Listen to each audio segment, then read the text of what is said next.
Hi, everyone. I'm Mara Webster with In Creative Company, and thank you so much for tuning into one of our talks today. We are a year-round talk series bringing you the best creative voices across film, television, and theater. And I'm so delighted today to be joined by the fantastically talented Andrea Riseborough and Karim Saleh to talk about the new film Luxor. So Karim, I actually wanted to start by asking you a little bit about your initial involvement in the film, because you were the first one to come on board to the project, and you'd worked with Zaina previously on her first film. And when you started working on the character, I know one of the things that you did was kind of put together a tape that you sent her of what you were imagining and how you were viewing Sultan as a character, and wanted to ask how that was a really valuable part of your process and just opened up the communication into discovering deeper layers of him with her. Yeah, I think I start with the deep layers. That's sort of in the way that I tackle something. I always tackle the inner part of the character first. So let's say, for example, that a character doesn't feel, you can't tell that he's feeling emotional about watching her dance. It doesn't mean that I haven't built the emotionality behind that, and then Zaina decides what she wants and doesn't want to see. So in a sense, what I presented her with was a raw kind of inside view of Sultan's entrails, and then she decided what, through her lens, she wanted to show and what she wanted to hide. And I think that's almost a healthy collaboration, because I have no idea what's on the outside. I just take care of how I feel as the character at any given moment. And that's initially what I presented, more than a sense of how he spoke or how he behaved. I think I found his behavior later on. What I was really connected with was his emotionality. And specifically because I'd known women like Hana, including my mother, who has worked in places of conflict. So I was carrying a lot of her emotions. What was really interesting was to separate myself a little bit from Hana's emotions to allow Hana to be Hana and Sultan to be Sultan. And that's something that Zaina helped me with. Mm-hmm. And for you, Andrea, you jumped onto this project kind of very close to when it started filming and arrived on set the day before when you two first met. And it was right between Possessor and 000. So did that kind of force you to work from just a much more instinctual place than you usually would, since you didn't really have as much time? Not really. I mean, yes, in the sense that, of course, there was less time. Just logistically, there was less time. But, when Zaina and I talked, I said, I would really love, she wanted me to do the film, and I said I would really love to do it, but we would really have to do it now. So that was kind of because there was this space, there was this possibility, and it was sort of incredible that it came together in the way that it did, but everything fell into place so quickly. I was in Senegal, so I was really doing most of my research there, not Senegalese research. I was doing my research for what Hana had been through there. And I was sort of saying goodbye to this other project that had been going on for a year and a half. And we were in the last few days of school that you have, where everything feels a bit naughty and you don't really have any structure. We were picking up bits and pieces of that project, and I had a lot of, strangely, because I'd already sort of began to say goodbye to it so far before that point. I had a lot of space and time to think about where Hana was, and really initially from having read the script, from that first moment, it was so immersive. And I don't feel like and that doesn't always happen, I think, with a project. It doesn't always happen with a script, that that you become so immersed, or for me, it doesn't always happen. You become so immersed that there really isn't much else going on, even if you're going through the motions of life, that it felt like a very natural transition. I was also coming out of having shot, just in my own life, having worked in a lot of developing countries. And what I loved about Hannah's story, really the love story is the thing that drew me most to the piece. But what I loved about the film was that she really holds this the trauma of what she's seen, and she carries it almost silently with her in this place where she's seeking solace, and she's seeking to learn through its sort of ancient connections to civilization and spirituality how to carry this heaviness and to live on. You know, it's not a film about a woman finding herself. It's a film about somebody learning to live with what they've been through, I think.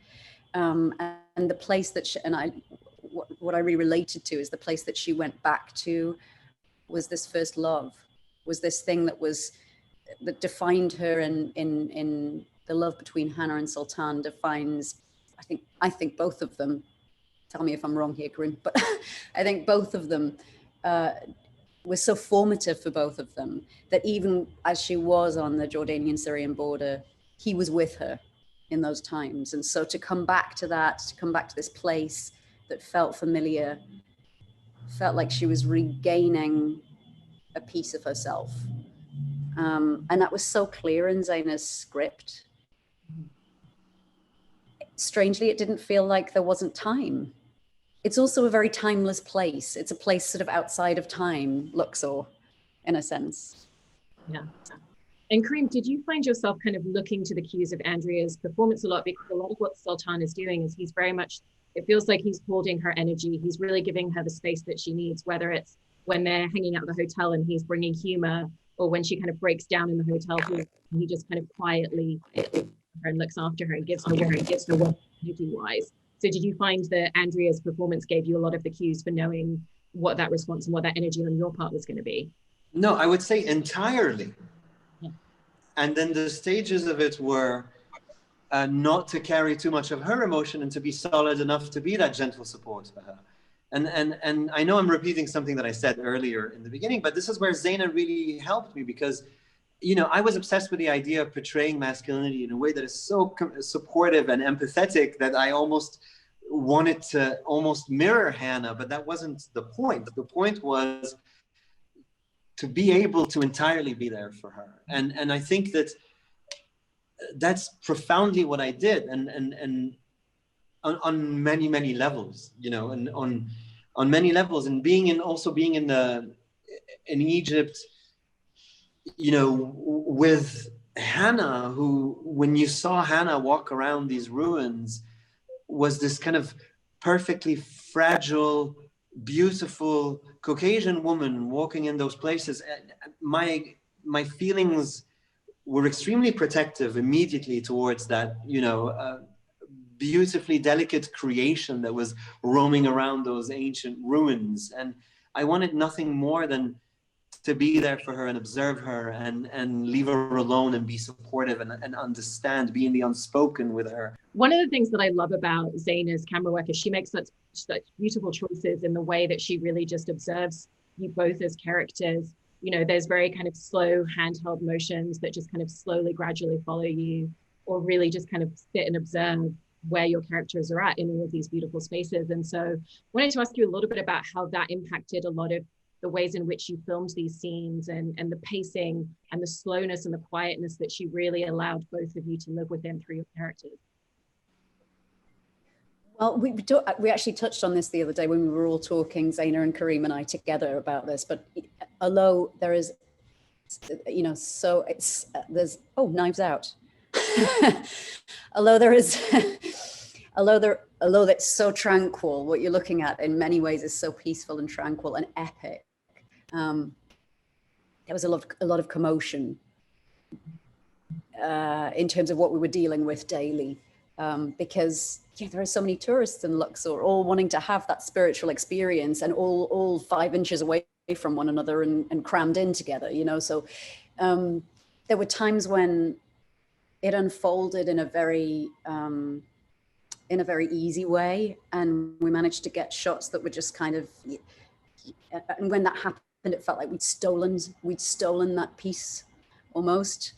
And then there were also many shots where, although we're giving an illusion of a lot of separateness and sort of alone time, where we were surrounded by tourists. And that was particularly difficult.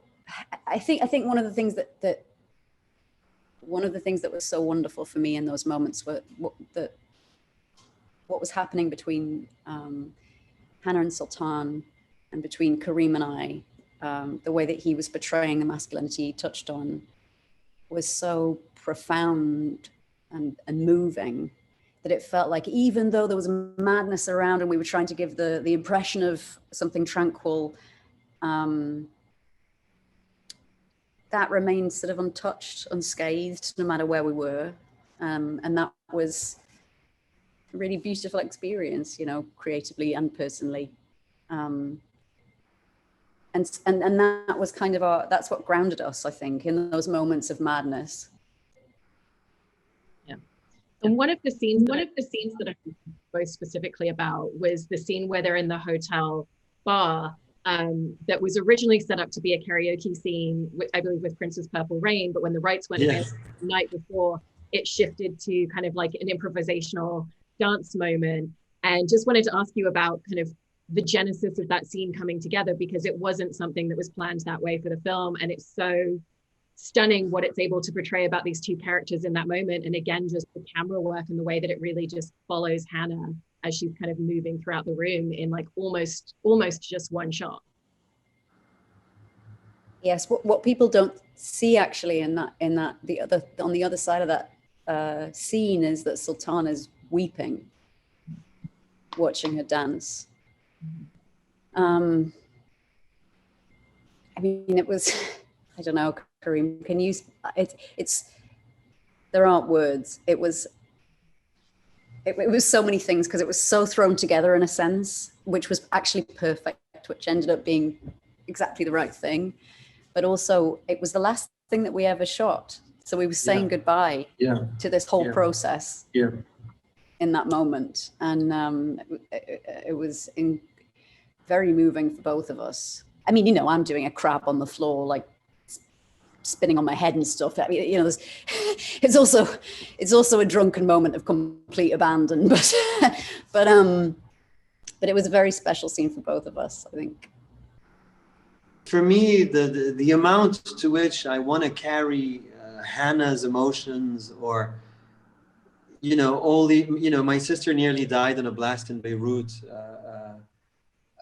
a few months ago. My mom works in Baghdad. The amount to which I want to hold those feelings, I'm too predisposed to want to do it. And seeing Hana, and also Andrea, who's a really skilled dancer and who could really sort of communicate the abandonment, but also the trauma through her movement. You know, when, you know, she's extremely skilled in her ability when she moves, but she's also skilled in the way that she picks her movement. I was extremely moved by what she was doing, because I understood that it was the premise of her breaking down. I took it on too much and I broke down. And so for me, it became a play between being drunk and talking about archaeology, which is really my outlet, and then hiding and allowing her to carry her own pain. So I didn't have to do it for her.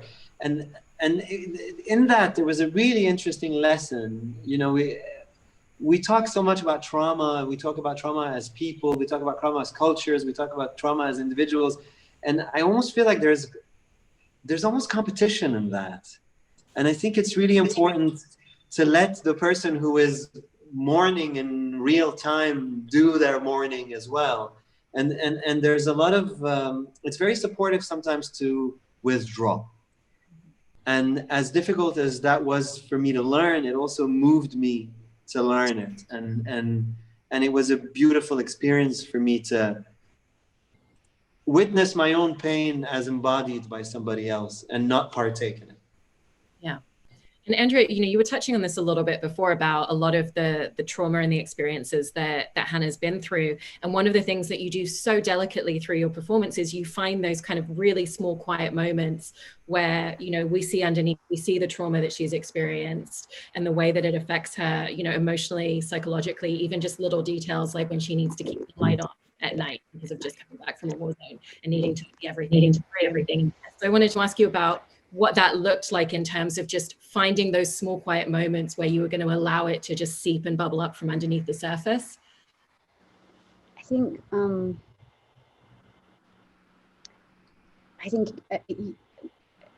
Karim touched on this earlier, but really those were Zaina's choices in a sense, because it was always there. So it just depended how close in she wanted to come, or what she wanted to add or take away. I think if the whole film was a close-up, you know, if we had two films and one was Hana and one was Sultan, you'd see that throughout the film, it's always happening. So it's almost like there was almost no need for me to curate it, if that makes any sense. It was always sort of there. And I think the closer she came in, the more telltale signs you see. And I think one of the really beautiful things that she did was, for a lot of the film, she's very far away from Hana. And almost the payoff of then creeping in and seeing exactly that, because you see from a distance, because you see that she's a solitary figure in this sort of timeless scenario. And so the story is told in that way. But when you come in and you see the sadness of what's almost playing through her mind like a movie, then it's sort of affirmed what she's gone through. And I think Zaina very intuitively and organically and cleverly crept in that way. She'd creep in and out. Yeah, so it's kind of less my curation, more Zaina's, I'd say. And it was just, it was always there. I want to say that I was really impressed by Hannah's ability to carry whatever she was carrying with such stoicism. And I don't know whether that was, you know, how much of that was sort of agreed between Zaina and Andrea, but Hana was extremely dignified and stoic, and strong in the way that she carried her pain. And that's not something that I've always seen with specifically Middle Eastern women that are more kind of effusive in a way. So I was really moved by the beauty of that. Yeah. And in terms of the body language between your characters, was that something that you found yourself having many conversations about along with Zaina? Or was it just very intrinsic once you inhabited these characters and were working alongside each other? Because again, there's just so many details that you put into it, even the way that they lean in towards each other kind of very constantly. And there's just a quiet connectivity even when they're not saying anything, through the physical motions that you make alongside each other in your performance. One of my favorite things about their body language together, looking at it objectively, watching the film afterwards, is that when they come back together, they almost behave like, you know, they're 18, 19, maybe 20, 22. They sit together cross-legged, they lean in. There's something,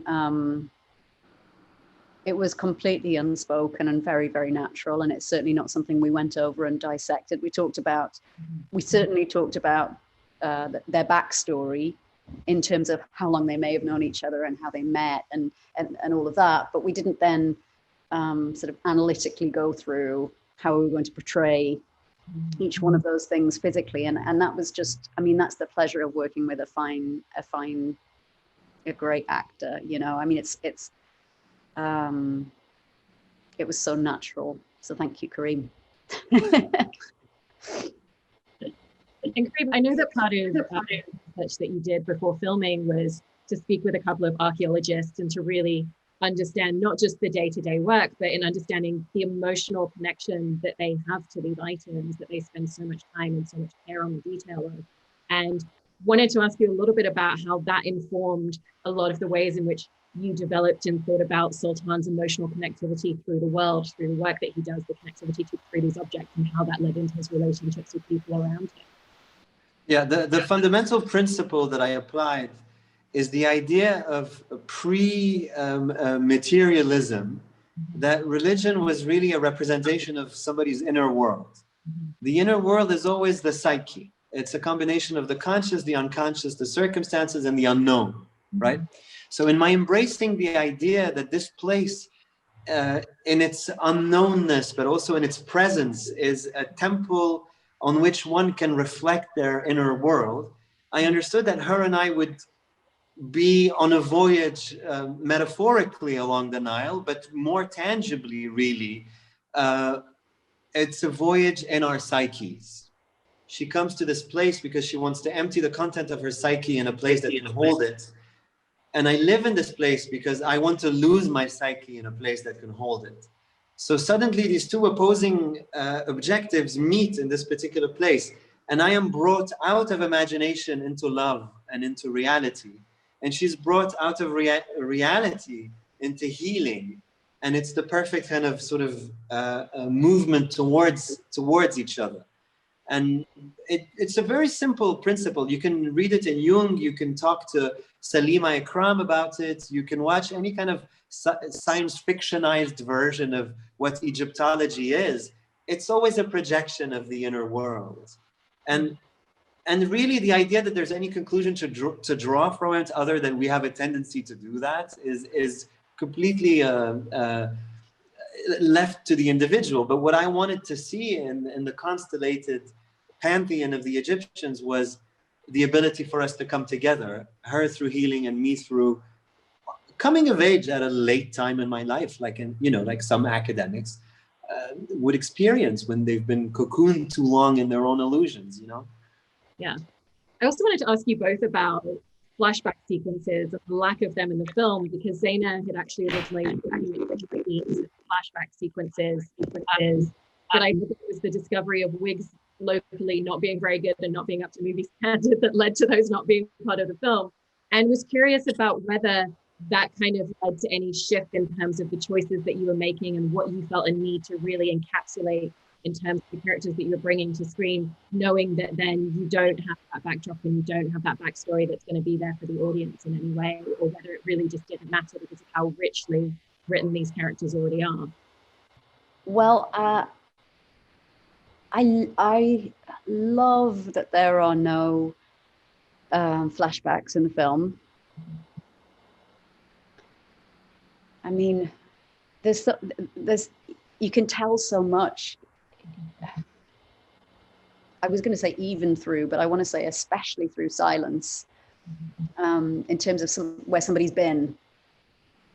And I think it's so fascinating. Some of my favorite film is just watching people exist as they are now and being able to see what's gone before because of what they're bringing to the screen, and not because of endless sequences of laying out what had happened for the audience. I also think that I have great faith in audiences, in cinema audiences, and I think that people love to have a subjective view of cinema, and they love to project their own experiences onto a piece, and the more room for that there is, I think, is often the better, especially in a piece like this. So I loved that it wasn't mapped out. I loved that the film wasn't the custodian of the backstory, but rather as performers we were, and hopefully that was coming through. And yes, we couldn't find good enough wigs. Good enough wigs. Wigs. Back to the wig question, which we've addressed a few times in the past couple of days. Yes. But I think Zaina is so instinctive, and her process is so instinctive that sometimes when there's no good wig, it's still a Zaina decision of not including something.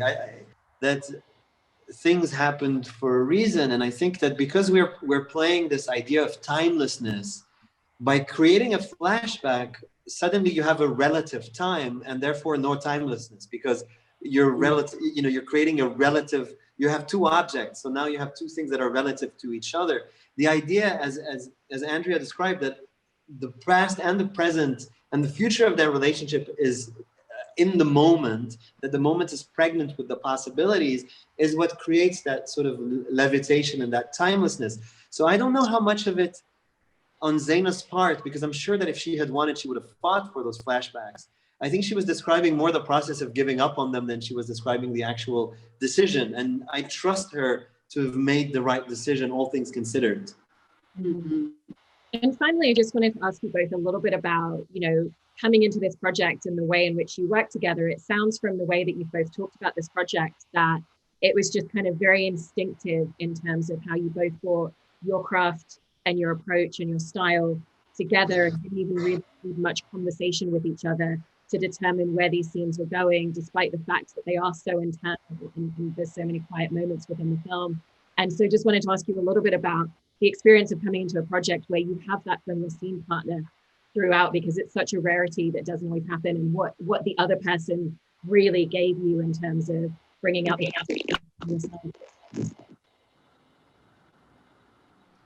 There aren't enough words.